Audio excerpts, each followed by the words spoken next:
After a promising start, it's been a difficult time for Everton. They haven't won a game in 5, and after so much promise and that new manager in Ronald Koeman coming in, the wheels have fallen off a little bit. They're looking to get back on track against West Ham this weekend in a game that sees two teams that we thought would be neck and neck throughout the season, and they've actually started in completely different fashions but are slowly migrating towards each other. To talk through what's going on at Everton and who the key players in this game are, we've got Ped from TOFFEETV. Ped, let's get straight into it, mate. Let's have a look at your team. So this is your expected team. Talk us through it, mate.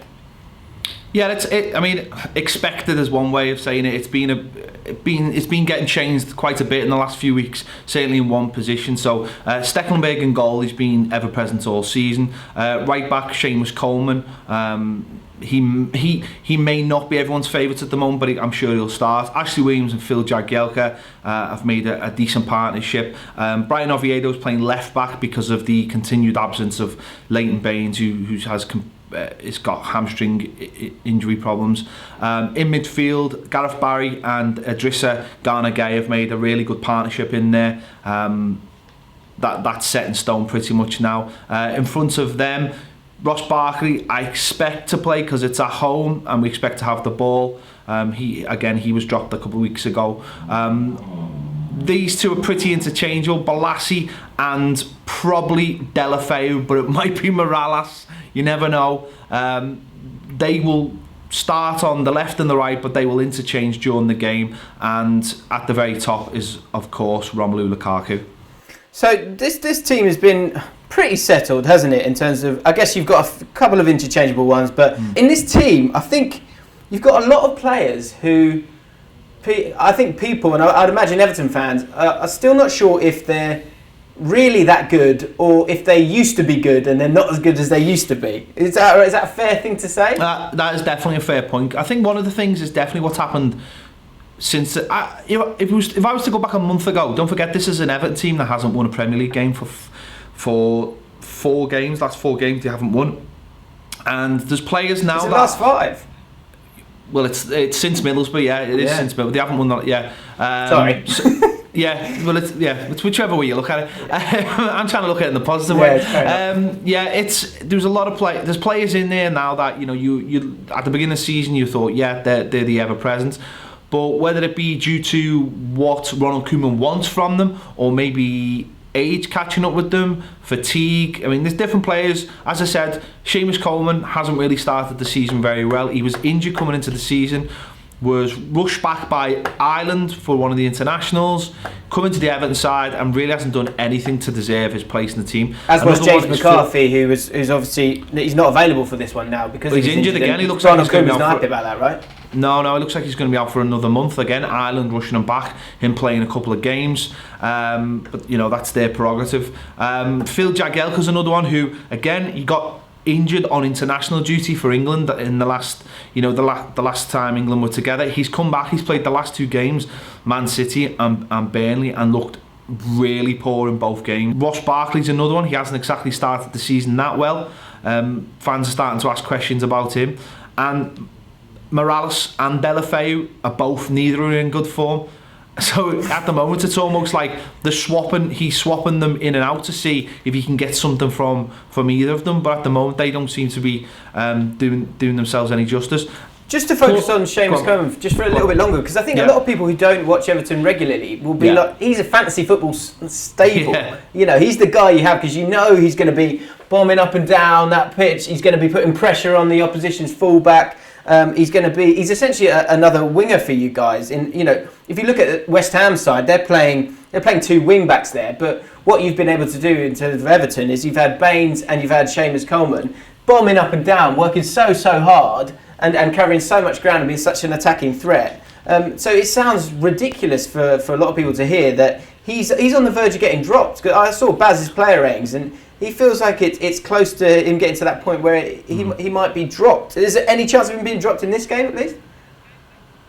I'm not sure if he'll be dropped for this game, but he might be another one who's, like you just saying there, he could be close to the edge. He's chipped in with a goal and he's chipped in with the odd assist. So from the outside, he looked great. But when you're actually watching a game over 90 minutes, his defending hasn't been very good at all. And he hasn't been chipping in with enough assists and enough goals to justify it going forward as well. So over a 90-minute period at the moment, he isn't doing himself any justice. He isn't linking the play very well. He isn't getting far enough forward. He's sort of getting stuck in no man's land as a right back at the moment. And you know how right backs are now; they're expected to bomb on. It's easy to get bogged down in the kind of the disappointment of the Burnley game. And I think you coming into this, you got West Ham and Everton. West Ham won their last game. You guys lost your last game. But the true reflection of it is that West Ham played Sunderland, who I think we're all starting to see this year's possibly Aston Villa. They are not a decent side. They haven't got much going for them. And you guys, you dominated Burnley. You 70% possession, I think, in the first half of the game, 65 overall, 20 shots, a lot of chances created. How do you think that you're going to set up, and describe how your pattern of play will hopefully unlock this West Ham defence, which has conceded quite a few goals this year? Yeah, I mean, you mentioned Burnley there and how much dominance we had, but it's having clear shots on goal. That's the problem that we are facing. Defensively, we started the season really well, and I think what we are is we're an impact team. We hit teams in moments or in patches rather than have a clear pattern of play. That really hasn't sort of cemented itself yet under Ronald Koeman. Despite the disappointment of the last 5 games, you have got a lot of players who've got a lot of creativity there. But how do Everton kind of get the best out of that? Is there any kind of pattern of play in terms of getting the ball off the other team and then attacking yourselves? He hasn't quite cemented yet. You've got players like Gay who, he loves that style and he's very much onto it. But the rest of the team, I don't think, have quite clicked into gear with it at the moment.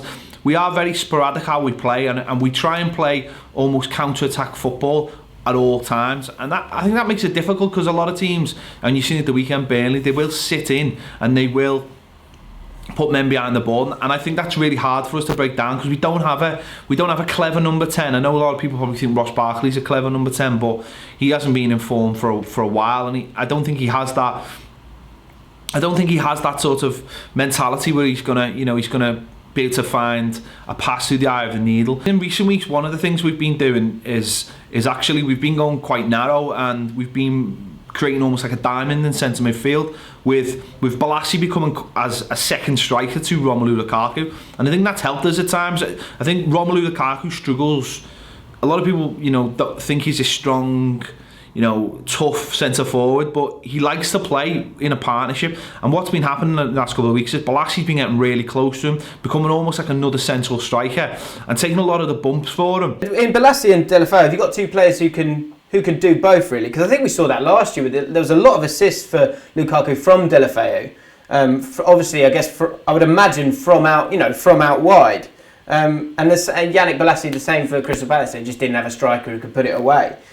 So I guess that's quite an exciting thing for you guys, that you've got 2 guys who you're saying play quite narrow at times, but you've got the option to do that. Do you think that would be the smart move with those 3 centre backs? You don't think you'd be able to go through the middle of them? What Balassi does is, he gives you that option. He will go wide and he will also come inside. He's got, I think him and Lukaku have got the best partnership in the Premier League this season, combining to make, I think it's 5 goals between them. And obviously you've seen Balassi the weekend score his first goal. So that's working. That seems to be working. When Balassi gets the ball, he always seems to create something or get the team up the pitch, even if it's just a corner. He is our most dangerous player, and it's weird because some of our fans don't like him, and I don't understand that, because he is creating and he is dangerous, and he does put opposition teams on the back foot. He makes centre-backs turn, and centre-backs hate that. He makes full-backs run backwards. Full-backs hate that. That's the difference. Yannick Balassi is probably a similar kind of player to Ross Barkley, who you've got in here. Everyone is desperate for him to do really, really well, but Ronald Koeman sort of teaching him, I guess, he's a bit of tough love almost, because it's got to a point where I think people have been waiting for him to kind of catch fire, and last year was a good season for him, but there are high expectations for him, and he's been a little bit in and out of the team. What does he bring to you? At the moment, absolutely nothing. I'll be honest about that. 2016 has not been a kind year to Ross Barkley. I think Ross Barkley is a very, very talented player. He's got everything that's needed, but he suffers from maybe a lack of football intelligence. and I think that's very, underestimated. You can have all the skills in the world, but if you don't know when to release the ball, or don't know when to choose a pass over a shot or a shot over a pass, I think you're going to be limited as a footballer. Whereabouts does he pick up the ball the most? Is he someone who picks up the ball deep and then goes to drive through that central area, or does he try and pick it up in the pockets a bit further up the field? Because I guess you've probably got other players that can do that, like Yannick Bolasie, especially if he's coming in. If he's coming a little bit narrower, there's maybe not that space for Ross Barkley. So is that part of it? Does he not really know where and what he should be doing in this team? I think that's the major issue. I think everyone at first thought he was going to be a number 10, but as I mentioned earlier, he struggles to pick a pass, like the killer pass, to be a really top number 10. So I think he looked to playing a little bit deeper, and when he does play a little bit deeper and he picks up the ball deeper, he is tremendous at running at defences, and he's got his running game is it's almost like an NFL term. When you see a returner, he can do that. He can pick the ball up deep and run up teams and get you up the pitch. Again, though, it's when he gets up high up the pitch and he has options, that's his problem. He struggles with that final ball and what to do with it. But one of the things we've spoke about is it might actually be time that we just say to him, playing more of a Dele Alli role and just play off the striker, become almost like a split striker, and just do all the good things you can do, shooting and trying to set up chances. And you're not really a burden then, because what happens is, as well, we've seen this, is he picks the ball up and he's not confident, and he's struggling for confidence, and he'll lose the ball very quickly, and then the opposition are on the attack. So maybe having him higher up the pitch, it might solve two solutions, because I think where we've struggled this season is another striker. So that could be, again, food for thought for Ronald Koeman. And I guess the other thing with it, we're talking about his development, that's a sort of high risk area of the pitch. That's an area of the pitch where you need to make the correct decision at the right time, and it changes the course of a game. And he's no doubt got that spark. So his education might be a lot quicker if he's picking up the ball in those areas and having to getting more experience in that area. So for this game, give me two players that are going to be crucial for you getting back on track and getting a win.